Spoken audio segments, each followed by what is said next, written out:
ॐ श्री परमात्मने नमः। श्रीमद्भगवद्गीता अथ चतुर्दशोऽध्यायः। श्रीभगवानुवाच इवौ विवस्वते योगं प्रोक्तवानहमव्ययम् विवस्वान्मनवे प्राह मनुरिक्ष्वाकवे ब्रवीत्। एवं परम्परा प्राप्तम् इमं राजर्षयो विदुः। सकाले नेह महता योगो नष्टः परन्तप। स एवायं मया तेद्य योगः प्रोक्तः पुरातनः। भक्तोऽसि मे सखा चेति रहस्यं ह्येतदुत्तमम्। अर्जुन उवाच अपरं भवतो जन्म परैजन्म विवस्वतः। कथमेतद्विजानीयन् त्वमादौ प्रोक्तवानिति। श्रीभगवानुवाच बहूनि मेव व्यतीतानि जन्मानि तव चार्जुन। तन्यहौ वेद सर्वाणि न त्वं वेत्थ परन्तप। अजोऽपि सन्व्यत्यात्मा भूतानामीश्वरोऽपि सन्। प्रकृतं स्वमाविदिष्ठाय सम्भवाम्यात्ममायया। यदा यदा हि धर्मस्य ग्लानिर्भवति भारत अभ्युत्थानं धर्मस्य तदात्मानं सृजाम्यहम्। परित्राणाय साधूनां विनाशाय च दुष्कृतां धर्मसंस्थापनार्थाय सम्भवामि युगे युगे। जन्म कर्म च मे दिव्यम् एवं यो वेत्ति तत्त्वतः।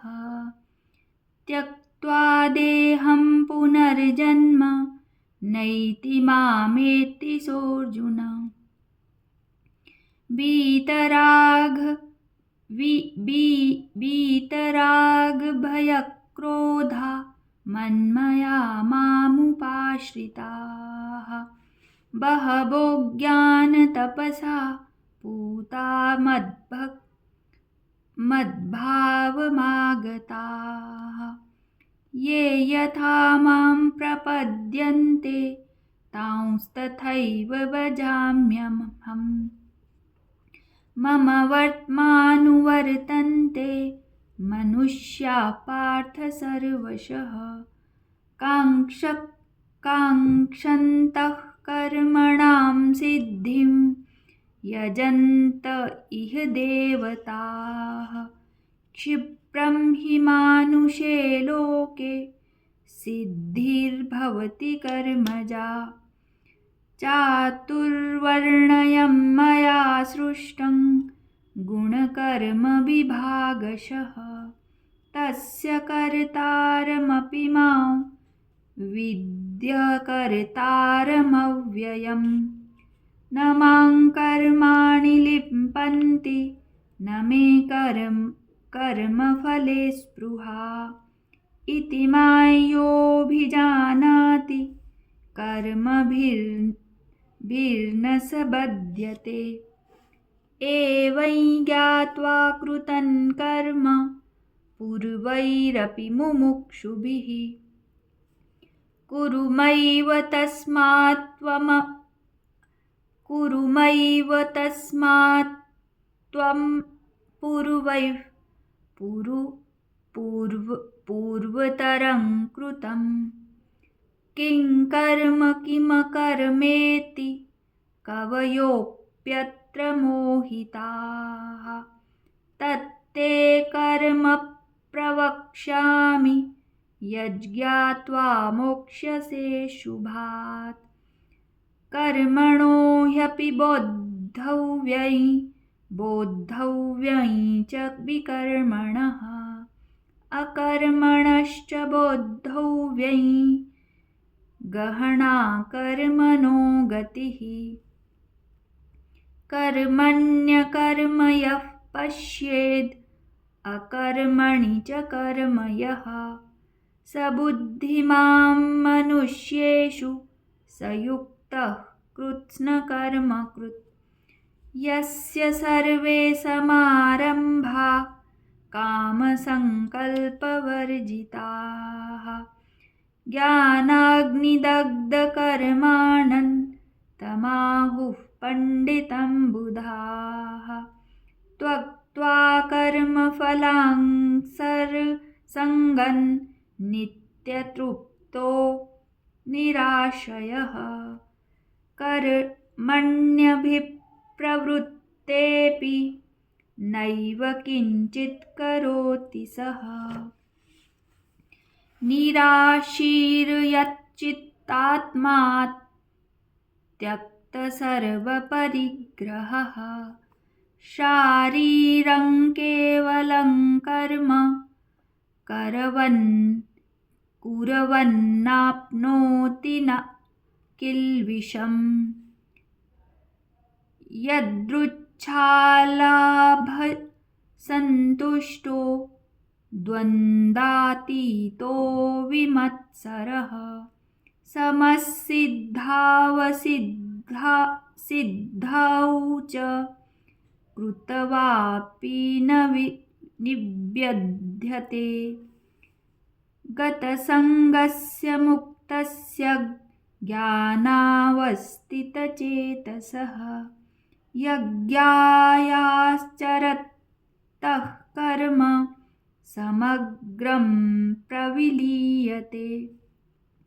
ब्रह्मार्पणं ब्रह्माहविर्ब्रह्मग्नौ ब्रह्मणाहुतं। ब्रह्मैव तेन गन्तव्यं ब्रह्मकर्म समाधिना। दैवमेवापरे यज्ञै योगिनः पर्युपासते। ब्रह्माज्ञां परे यज्ञै यज्ञेनैवोपजुह्वति। श्रोत्रादीनीन्द्रियाण्यन्ये संयमाग्निषु जुह्वति। शब्दादीन् विषयानन्य इन्द्रियाग्निषु जुह्वति। सर्वाणीन्द्रियकर्माणि प्राणकर्माणि चापरे। आत्मसंयम योगाग्नौ जुह्वति ज्ञानदीपिते। द्रव्ययज्ञास्तपोयज्ञा योगयज्ञास्तथा परे। स्वाध्यायज्ञानयज्ञाश्च यतयः संशितव्रताः। अपाने जुह्वति प्राणं प्राणे पानं तथा परे। प्राणापानगतिरुद्ध्वा प्राणायामपरायणाः। अपरे नियताहारा प्राणान् प्राणेषु जुह्वति। सर्वेऽप्येते यज्ञविदो यज्ञक्षपितकल्मषाः। यज्ञशिष्टामृतभुजो यान्ति ब्रह्म सनातनम्। नायल्लोकोऽस्त्ययज्ञस्य कृतोऽन्यः कुरु सत्तमम्। एवं बहुविधा यज्ञा वितता ब्रह्मणो मुखे। कर्मजान् विद्धि तान् सर्वान् एवं ज्ञात्वा विमोक्ष्यसे। श्रेयान् द्रव्यमयाद्यज्ञाच् ज्ञानयज्ञः परन्तप। सर्वं कर्माखिलं पार्थ ज्ञाने परिसमाप्यते। तद्विद्धि प्राणिपातेन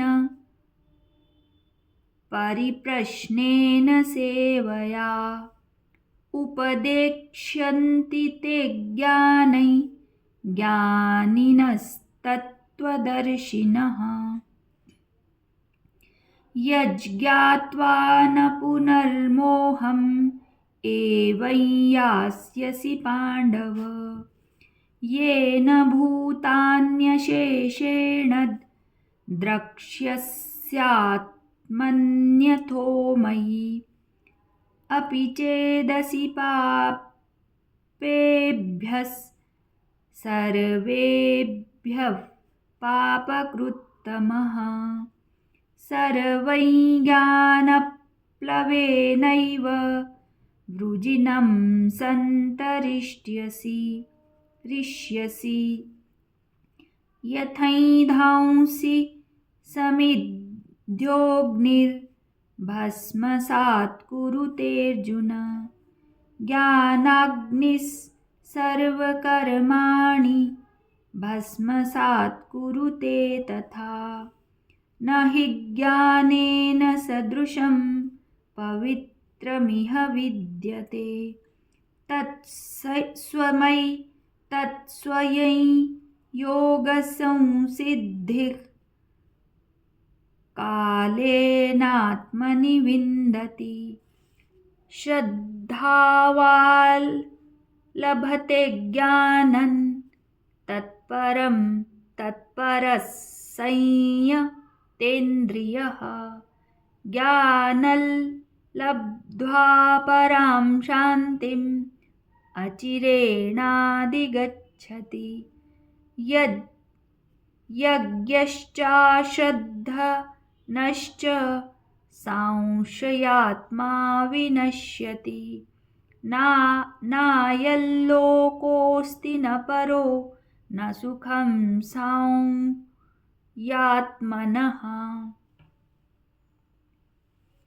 योगसन्न्यस्तकर्माणि ज्ञानसञ्छिन्नसंशयम् आत्मवन्तन्न कर्माणि निबध्नन्ति धनञ्जय।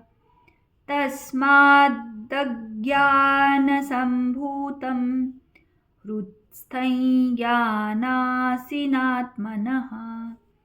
छित्त्वैनं संशयं योगम् आत्तिष्ठोत्तिष्ठ भारत। ॐ तत्सदिति श्रीमद्भगवद्गीतासु उपनिषत्सु ब्रह्मविद्यायां योगशास्त्रे श्रीकृष्णार्जुनसंवादे ज्ञानकर्मसन्न्यासयोगो नाम चतुर्थोऽध्यायः। ॐ श्रीकृष्णार्पणमस्तु।